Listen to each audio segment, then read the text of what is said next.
Did you see the movie Drive? No, but that's got Ryan Gosling, doesn't it? Yeah.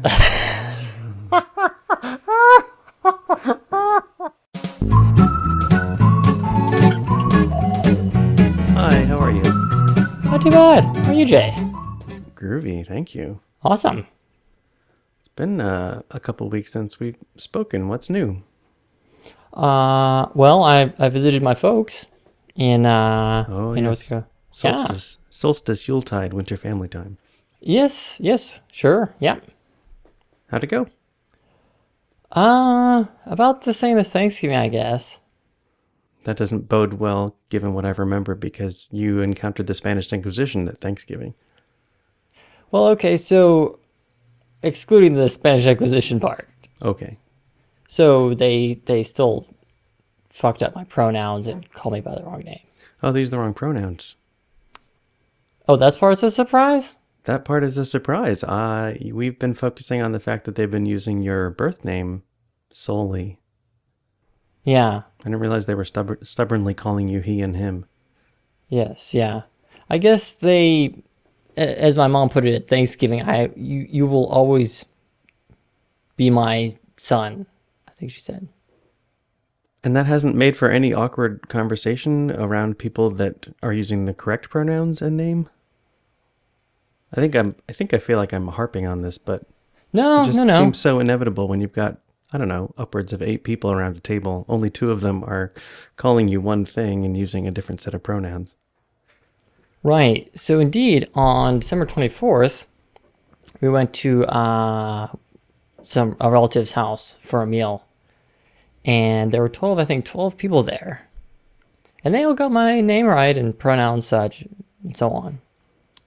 And so, in fact, there was a moment where, Alka, who is my uncle, he asked my dad, so when is Ashley's flight back? Uh-huh. And my dad said, birthnam's flight back is on Wednesday. And Alka said, wait, whose flight? Mm-hmm. When's Ashley's flight back? Oh, wow. Yeah. That's got to be somewhere between frustrating and infuriating for your parents. For my parents? Yeah, I'm not trying to get on their side. I'm just saying. Well, I don't really have much sympathy for Yeah. their. So yeah, I had dinner with various cousins and such on the 24th, and it was really nice that they all got my name and pronouns right. And they actually had invited over 2 of their neighbors.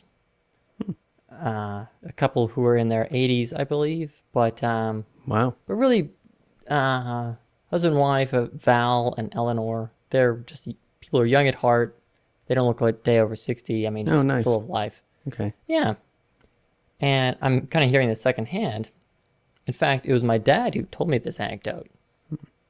That apparently, when my Aunt Angelica was inviting over these neighbors for dinner on the 24th, she said, oh, and I'll be having the family of my brother Raymond over, which would be my dad, and his wife Joan, and their son and daughter.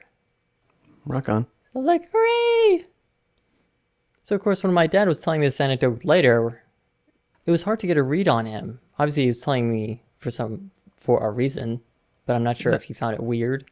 I mean, if he brought that up specifically, then I have to imagine it was in an attempt to make you feel comfortable. I doubt it. I can't think of why else he'd bring it up. My dad is a very kind person, Sure. normally. Do you think he was trying to tell you a story about how he felt annoyed? It could have been that he felt annoyed. Yeah. Yeah. Curious. Or that he thought, hey, this is so weird. Or, I don't know. Of my 2 cousins, these would be the sons of Angie and Alka, Ian and Guy.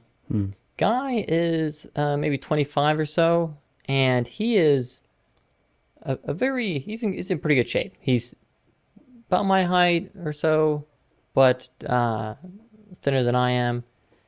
And so I thought, hey, that's close enough. Why don't I email him beforehand and ask him his neck size and so on? so that I could give some clothes to him. Some of your old clothes or new clothes as a gift? Old clothes. Okay. Yeah. He being that he's cisgender, he would not have any use for my new clothes. I didn't mean your new clothes. I meant some new clothes. Oh, I see. Because, it's a gift-giving time of year. Right. Sure. Yes. Many people celebrate holidays around this time of year. So I had packed up, it was probably, I think, 2 sweaters and 2 dress shirts. And I told my mom under the guise of, I'm not sure these fit me anymore. I was thinking I might give these to Guy. Because, of course, she would see me carrying them in to their house. You have a see-through suitcase? No, but when we went to their house for dinner, Oh, I see. You and had I was to carrying these clothes with make an me. extra effort to bring. I see. Right. Okay. So I told my mom, oh, these don't fit me anymore. I might just see if they fit Guy. And as Obi-Wan would say, that's true from a certain point of view, since those shirts, certainly in this area, don't fit me anymore. Yeah, well, fit has more than one definition anyway. Right. Yeah. Yeah. And so pleasantly, they did fit him, Oh, good. which is great. I was pleased that they could go to good use. So that dinner went pretty well. Okay. Yeah. And then there was December 25th, for which my parents are Catholic, so they went to church that day. Okay. And about a week before my visit, I was talking to my dad over the phone, and he mentioned to me, well, if you don't have to come along to church with us if you don't believe it.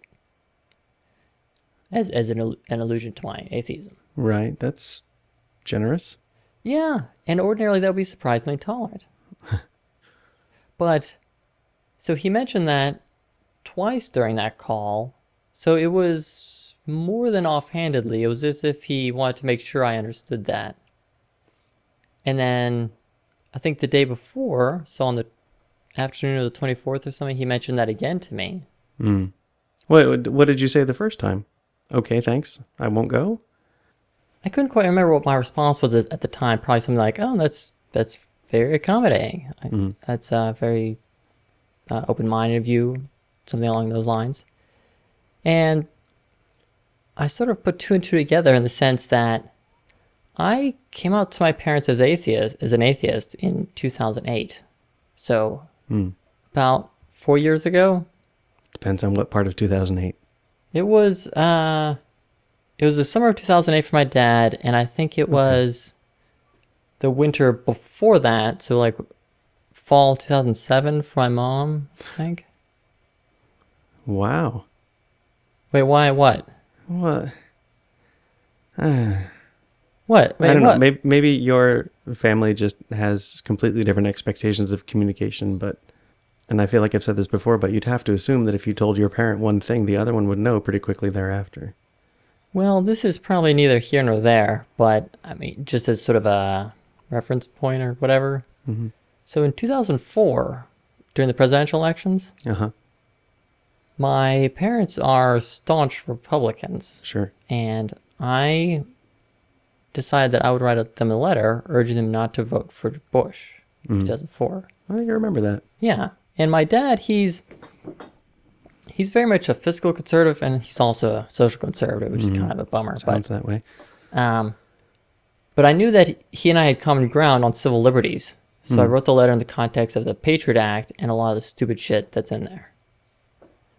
So I sent this to my parents, a real snail mail paper letter. Later on, I talked to my mom about it when I was visiting, and I said, did you get that letter that I'd sent? Because normally I would at least expect my dad to mention it, because he hadn't said anything about it. Either to say, oh, I received your letter, or whatever. And I think I had addressed it to both my parents, so. Okay, I was going to ask. Yeah. And so I guess my mom opened it or whatever, and she said, oh, yeah, I read that. I didn't really share that with your father. He would probably not take it very well or something. Okay. Now I have a better understanding of how your parents act. Right. Right. So back up to present day, then, as far as well, I've been out as an atheist. My parents for 4 years, give or take, and this was the first that they had given me this. They'd offered this, which was quite an accommodating thing for guests. But In previous years, did they intimidate you into going then on the 25th to church? Or did you not go and it was uncomfortable? they basically would insist that I go and so on. Yeah. And as a once in a year thing, if that's what makes my parents happy, I mean, there are worse things in life. Understood. It wasn't a great burden for me to go with them. Yeah. But at the same time, given the choice, okay, yeah, sure, I'll just sleep in a little. Why not? Mm-hmm. But what I came to kind of realize, though, is that my dad, he is the type of person that when exiting the church and the priest or deacon is standing near the doorway and shaking hands, my dad will usually shake his hand and sort of say, "How are you, Father so-and-so?" Okay. And so they probably, I don't know if they're on a first name basis, but they probably at least recognize each other. How often do they go? They probably every fortnight, give or take. Okay. They know people at church. Yeah. Yeah. So what is ostensibly a tolerant gesture to say, you can go with us or not go with us to church, I kind of realized that they were probably suggesting this now because they were embarrassed to be seen with me. I think your assumption is probably fair. I don't know if it's correct. I mean, I just don't know them very well, but I can't say that you're being ridiculous in thinking that that's the case.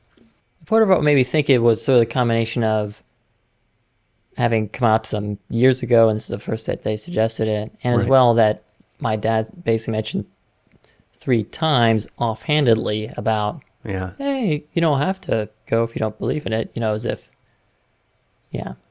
So my parents would continuously call me by the wrong name and the wrong pronouns. And it was really hard to deal with. I mean, it was... Yeah, and I feel like an idiot for not asking earlier whether they were using the correct pronouns, because I don't think I was ignoring things that you were saying, but it seemed like a fair assumption to think that since they saw you wearing women's clothing and having curvy bits, that they were really just stuck on the first name thing. Well, the first name thing they were stuck on because of the family significance or whatever, and then they just seem to think that they can will this out of me or something, that if they don't give in, then I don't know. But yeah, and so they would call me by the wrong name and the wrong pronouns, and it was only really on the flight back and when I was waiting at the baggage carousel back here in Dallas that I came to realize it was just wearing on me. Stress has literal effects on the human body. Right. But as I was on the flight back, I was thinking to myself, I knew how I felt inside, but I was trying to think of how I could put into words because I knew we'd be talking on the show about some of this. And I was thinking, how could I explain this kind of thing to someone who is cisgender? Because most people might, I mean, for you, you've been a totally awesome ally, and so you might be able to just inherently relate. Yeah. Maybe. If supposing you knew someone who was in an abusive marriage. Yeah. And after a while, they were finally able to get a divorce from their spouse. And if supposing that while they were married, they had taken their spouse's last name. But then after the marriage, as you might expect, certainly given the circumstances, that person may go back to their given last name.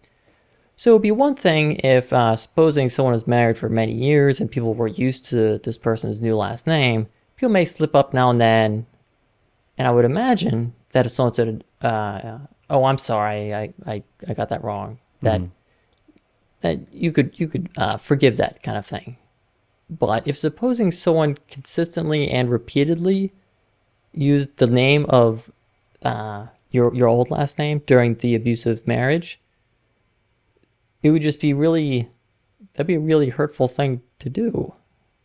I mean, I don't know if the analogy holds as I much. think it probably does.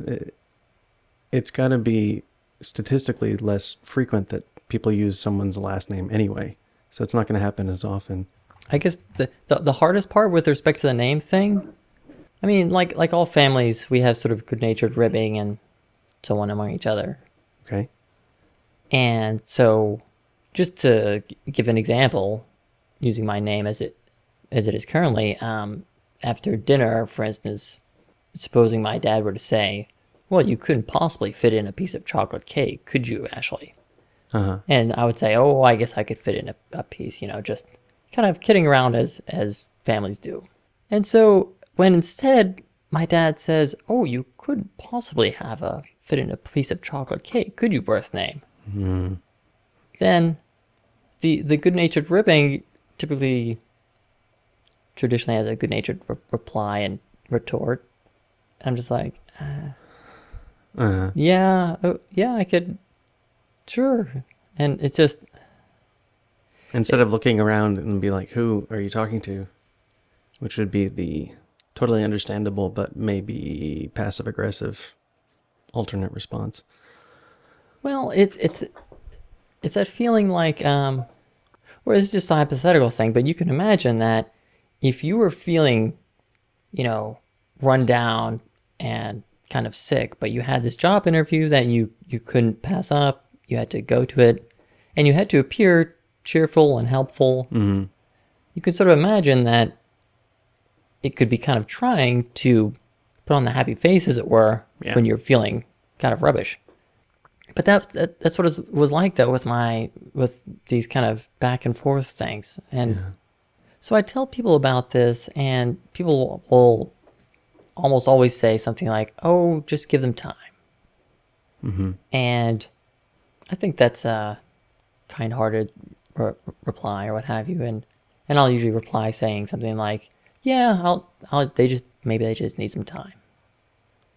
But in all honesty, that's sort of a lie on my part, maybe a white lie, in that, I mean, statistically, it's likely that over time they may improve, but given their current demeanor, I'm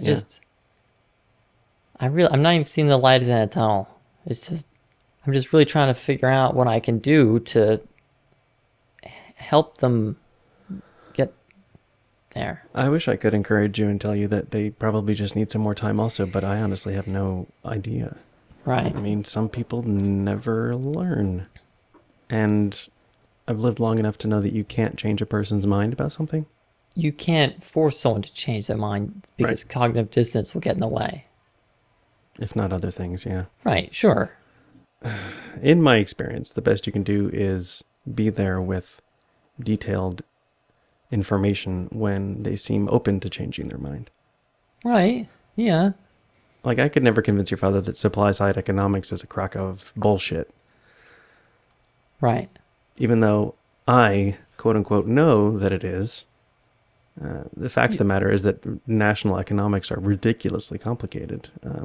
Right, sure. He can't prove that it works, and I can't prove to him that it doesn't work. Sure. I guess sort of the other weird thing in all this is that my dad, in other respects, is a fairly tolerant person. Mm-hmm. That he likes telling a story of, for instance, I think it was back in college where he had several Jewish friends or knew several Jewish people, and he would go to various like weddings and other significant ceremonies that they would have that he would be invited to. And so my dad bought his own yarmulke so that Nice. he could show respect and wear that as appropriate to various Jewish events and ceremonies, which I think is a really kind way to do things, to accommodate. That's above and beyond. Yeah, to especially since I think they'll give you one if you just show up and you don't have one. Yeah. And so that's a kind of thing where it really shows that he has this ability to have respect for other cultures and so on. But in this case, I don't know. I'm kind of stuck. He's culture open-minded and religion open-minded and sexuality open-minded. You've got that openly gay cousin. Maybe he's just not gender open-minded. Well, the thing is, my dad, it's quite possible he may still think that my gay cousin is making a choice, but that he's... Forgot about that. Yeah. Yeah. Right. So there was no Spanish Inquisition over winter family time. You didn't feel tempted or obligated to bring any masculine outfits, did you? No. Okay. I brought none. Not at all. Then what happened? While there was no Spanish Inquisition or what have you, there was a small conversation I had with my mom while she and I were making sandwiches just one afternoon. So we're both in the kitchen, and my dad was somewhere else. So there was the usual parts about, I don't see what the benefit is to you, and at one point she told me that, quote, "You look like a man in a dress to me." That's gotta sting. Yeah, I wanted to cry. The closest I could come to that, I mean, I only thought of this later as a response, but say I was learning how to play the trumpet. And at the beginning, maybe I wouldn't be very good at it, but I'd be making progress and getting better. But my mom wouldn't say to me, "Oh, you sound like a wounded goose." She wouldn't? Some people would. Some people would, but that would be a very unkind thing to say to someone who's trying to learn how to play a trumpet. Sure would. You might say, "Oh, I can see you're getting better," or making progress, or whatever. I mean, even if you thought that someone didn't play very well, you don't just put someone down like that. Not if you're friendly. Right, yeah. So, yeah, that really hurt. Yeah. So, you remember Felicia, my gender therapist from a couple episodes back, and one thing she mentioned as a possibility around this kind of thing is that I could potentially stop responding to my birth name, although I have to wonder if that would do more harm than good. Yeah, like I mentioned earlier, it could easily be interpreted as passive aggressive. Right. Yeah. And maybe officially it is. I don't know. It may not be worth deciding, but I would seriously consider it if I were in your position. Yeah. It may be something where I leave myself that option down the road. But just as sort of a general rule, I like to give people the benefit of the doubt. And that goes for my parents as well. Sure. And so if it's possible they may come around on their own, that would be great. And I guess you have to decide how long you're willing to wait. Yeah, I don't know. It is tough though. Yeah. I mean, the other thing is that, well, thank you. I hug you from afar. Yay. Hugs. Yeah. So my parents the past couple of years have visited me in the fall, in September or October.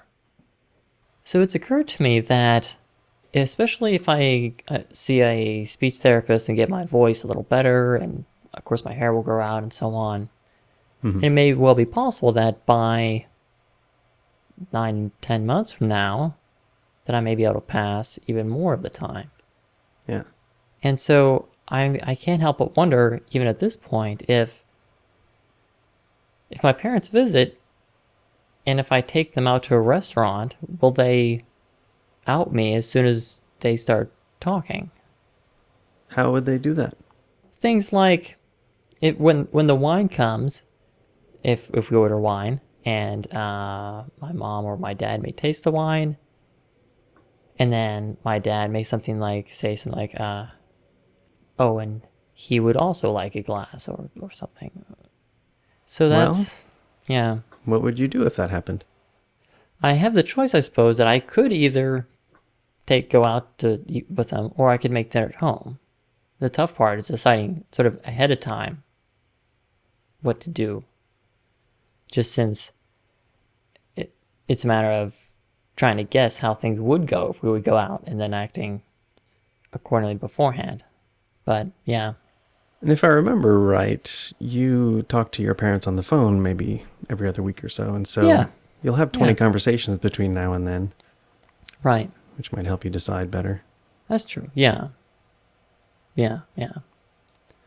Or alternately, each of those conversations could make you more and more frustrated. Maybe. But I guess we'll see. Yeah. Yeah. It's a good thing they're not the only two people in your life. That sounded more flippant than I meant it to.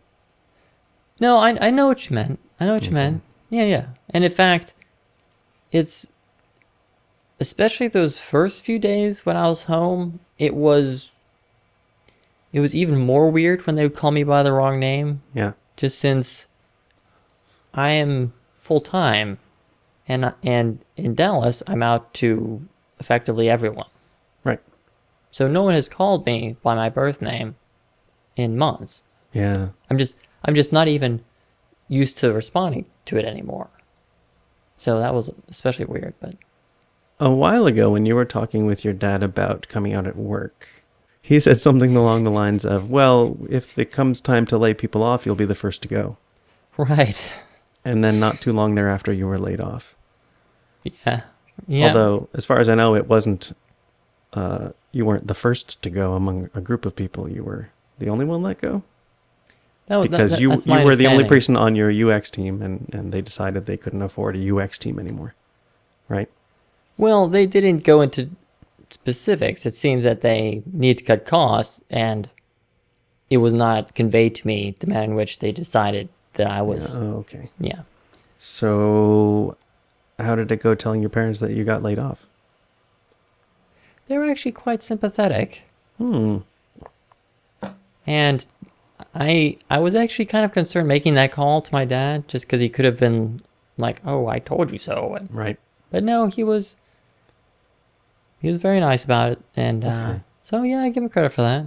Yeah. Surprising. All right. Right. Nice. But one thing that my dad did mention, this was over the visit recently, is we were talking about interviewing and all that kind of thing, and my dad made a point to say, "Oh, and don't give them any of those HRC documents. That's just too abrasive." Or Abrasive. something. Okay. And I mentioned, well, no, I don't have no need to do that because I've already transitioned. Right. Oh yeah. Good He point. said, but just don't give them it. Don't bother with those HRC documents. And I said, no, I don't need to do that because I've already completed my transition. And I'm starting to think maybe he didn't understand what I meant, because, or maybe there seems to be some gap there, because the documents are around. You need to change so and so's email address. You need to make Right. sure they have a new employee profile thing, or just all the checklist kind of things about going through someone's transition. But of course, Okay. that's now moot for me because There I'm is something to be said for the official paperwork stuff, if only because they might derive your email address by looking at your driver's license. I Because they're going to make a photocopy of that when you get hired somewhere. right, but typically I've found that the whole driver's license thing only happens on the first day, Okay. and typically they've already set those up by the time you start, All right. the I email hope, address and so on. I hope that turns out to be the case. Yeah, I'm actually quite optimistic as far as that is concerned. But yeah, I mean, so I have no need for those. And my dad read the documents because I had a spare set that I gave to him so he could read over them.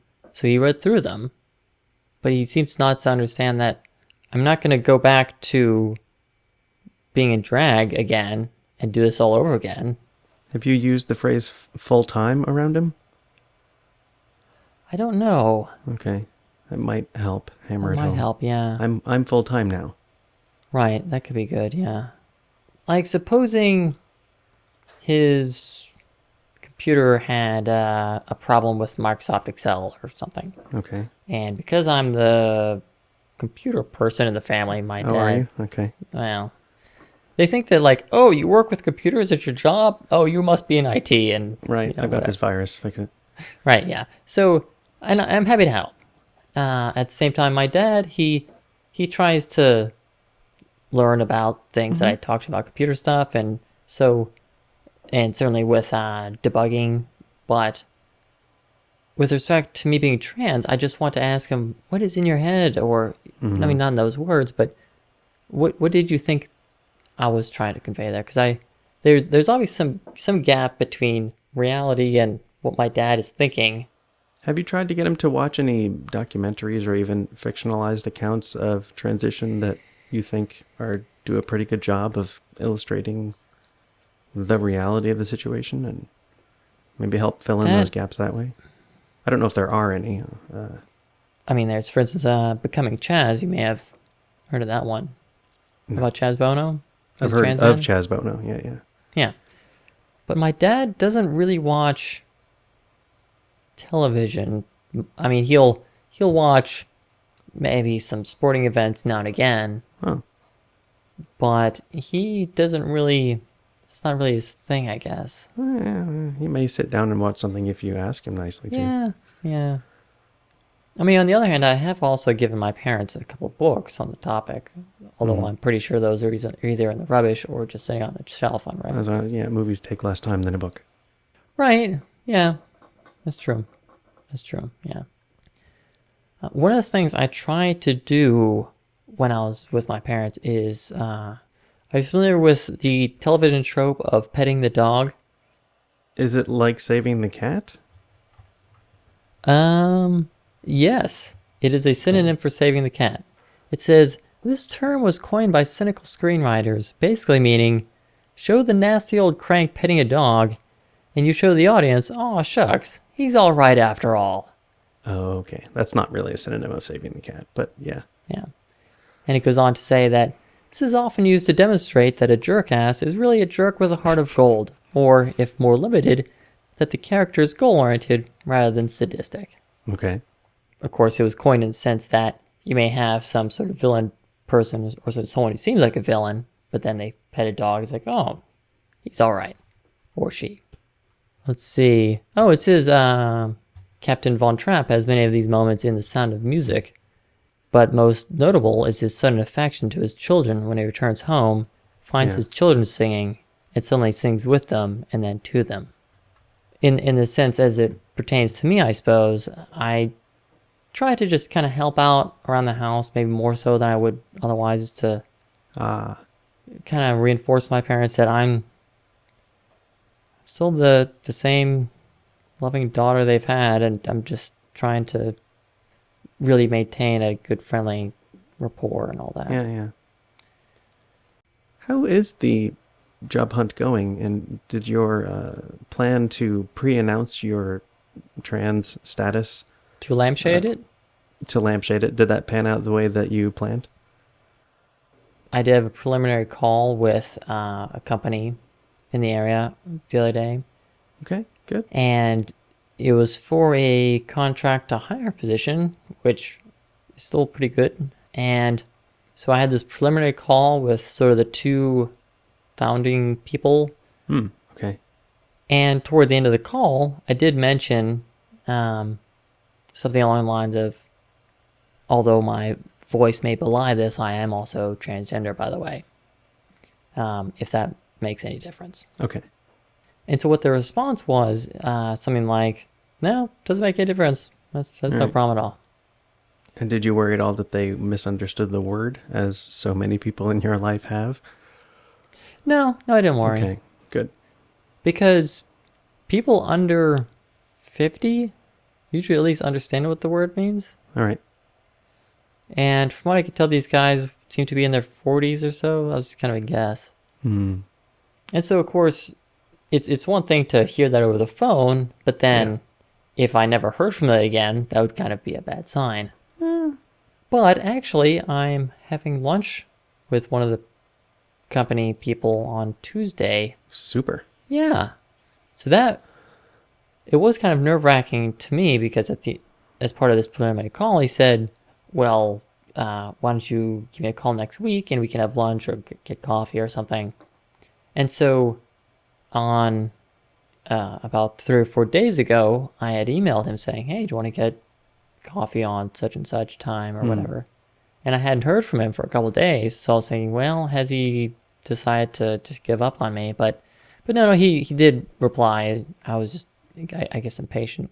And so, I yeah. forgive you. So yeah, it seems to be going okay so far. And yeah. Well, let's pretend we have some extra time. Yeah. Is there anything ladylike you'd like to teach me? Why, yes, there is, Jay. Okay, awesome. Yeah. So, okay, I got 2 jobbies. 2 jobbies. I know, 2 jobbies. So, you may remember these guys. These are from... No. Okay, I don't know if I ever talked about this one, but you probably remember this one. Yeah, the color looks familiar.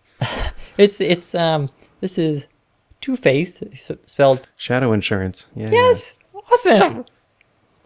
I'm totally impressed, Jay. Well, we spend a lot of time editing things. You hear them 4 or 5 times. And Oh, right, yeah. But sticks this in your was head. like episode 2 or something. So that was like a long time ago. But anyway, okay, do you know what this is? Shadow insurance. Well, it's got to do something to do with your eyes, Uh-huh. And it's... but it's not eyeshadow. So, it's an eyeshadow primer. Yes! That's awesome! Nice going! Yay! Yeah, okay. Two-Faced. So that's correct. So this is an eyeshadow primer. And just to kind of briefly recap, what you would use eyeshadow primer for is to put on first on your eyelid before you put on your eyeshadow, so that your eyeshadow itself doesn't fall into the creases in your eyelid, and so that the color remains truer longer. Right. So this is a great product. Very happy with it. And this Kajabi is also from Too Faced. This is their concealer, which actually, as a concealer, it's fine. I mean, I didn't bring it up previously, just since I usually like to talk about products that I recommend or what have you. And this one is not bad, but it's not awesome. But at any rate, what I wanted to mention though is that if you run out of eyeshadow primer, or maybe if you just don't have any, you can use concealer as a shoe-in. Is that the right term for eyeshadow primer? Substitute. Substitute. There's some phrase I don't know. Yeah, Anyway, I'm sure there is. yeah. But, concealer is not, obviously, not the same thing as eyeshadow primer, but in a pinch, it can work. So, Okay. yeah. Without any negative side effects. Well, given that it's not the exact purpose for which it was designed, your eyeshadow might not be quite as true to color or last quite as long, but it'll still do a pretty good job. And so, if maybe... It seemed like an awfully small tube for concealer. What is that, like 1.5 ounces? Oh god, no. This is 8 milliliters, which is 0.27 fluid ounces. Oof. All right. And this is like $30, but I know. Cosmetics. I guess you not learn how cheap. to make that last. Yeah. Yeah. So, but I mean, likewise, the Too Faced Shadow Insurance, this is 0.35 fluid ounces. No, this one is actually measured in weight. This one's 0.35 weight ounces, Okay, I don't know what that is. which is 11 grams. It's 100 cubic liters high. Yeah.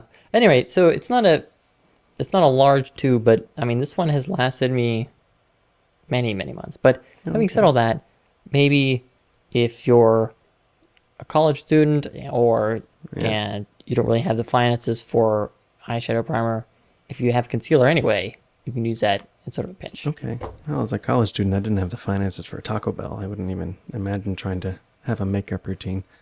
But... Right. And also, you don't use the same routine every day? Are some days more formal than others? Well, it's sort of a cumulative thing. So, for example, I will always do my eyeshadow, eyeliner, foundation, other bits. Okay. But my waterline, for example, is something that I may do if I'm going out in the evening, but I would typically not do that for daytime. Okay. There are various other sort of bits there. So it's more of a cumulative thing of how many steps I go through. But yeah. Right. The extra special awesome time-lapse video that you did of your makeup routine the morning of your transition date at work, that was the whole shebang, That's all right? of it. Except for the fact that the battery dyed before you could do your lipstick. Right. Yeah. What percentage of that would you say is normal for an average day? Say that you, a day where you have a job to go to. Sorry. How much of that is normal? Maybe 75%. Okay, that's much higher than I would have thought. Really? Yeah, I don't know. Because Maybe I've just known particularly unambitious women when it comes to makeup. keep in mind that I've been doing makeup for a while, but it's only since I've been full-time that I've been doing it every day. And so I'm pretty good at it now. I'm much faster than at the time I made the video. Oh, okay. Yeah. So that's not to say that other women you've known have been necessarily unambitious, but perhaps All right. they've been doing it since they were 11 Uh-huh. and have become pretty quick at it. And also the thing I keep needing to remind myself is that you are maybe making an extra effort because you feel like you have to in order to pass. That is correct. Yeah. Yes. Plus, I'm only like 13 in girl years, so. What? You seem totally bemused. I don't, just to clarify, does that mean you felt like a girl for 13 years, or you feel like you have the knowledge of a 13-year-old girl when it comes to feminine topics? Well, from a adolescent's point of view, I sort of can relate to that. And certainly as far as how long I've been getting to makeup and practicing that. And as well from just the perspective of learning various customs around fashion and clothes and that kind of thing. Okay, so you're saying starting with the assumption that a girl will start this sort of thing when she's 11, you've had roughly Give or 2 years take. of practice. I see. Okay. Yeah. I wasn't Right. ever sure what you meant when you said I'm 13 in girl years. Yeah, right. So, which of course is one of the reasons why I went to get makeup lessons back in those months prior, since society has certain leniency around, say, a 12-year-old girl that, okay, if she's not that good at her makeup, well, that's okay. She's kind of just starting out. But if a 34-year-old girl is bad at her makeup, then they're like, oh, what's wrong with her, or whatever. So I had to kind of had some catching up to do. Was there a second job that you wanted to show me? Yeah. Okay. So this guy, Yep. yep. So this is called Nail Teaks Nail Protein. And this is sort of a base coat / nail. What was the first word or 2 words? Nail Teaks? That is Is that a brand name? That is a brand. So it's Okay. Nail, NAILTIQUES. Okay. And it's called Nail Protein, Formula 2. Is this a top coat or a base coat? This is or a some base third coat. thing? Okay. Yes. By the way, Jay, it totally effusively warms my heart that you can infer that this is either a top coat or base coat. Well, sure. For I've been someone studying. who has never painted his or her nails, I find that I wouldn't totally... say never, but I didn't ever use a base coat. Well, That's right. for sure. You were kind of a Luddite in previous times. With respect to nail polish, is that insulting? Yeah, a Luddite is somebody who refuses to learn. Okay. I was just ignorant. Okay. Well, I apologize in that case. That's all right. Okay. So what the little description on the back says, for soft, peeling, weak, or thin nails. So what this is meant for is basically nails that are not in such good shape, and you can paint this on as a base coat. And what you're supposed to do is paint this on, I think, every day for a period of, well, until it gets better, I guess. But you're supposed to not have your nails painted during that time period. You never don't have your nails painted. Well, yeah, so I'm sort of bending the rules here.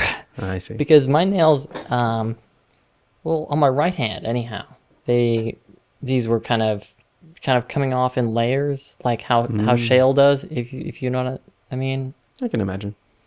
Right, and so that's not a good thing. And so my guess was that, being that it was my right hand and my index and middle fingers primarily, it was either from typing or just banging into things, keys, what have you. So I picked up some of this on the advice of some people at the store, and it does seem to be helping. It probably would work even better if I used it as you're supposed to.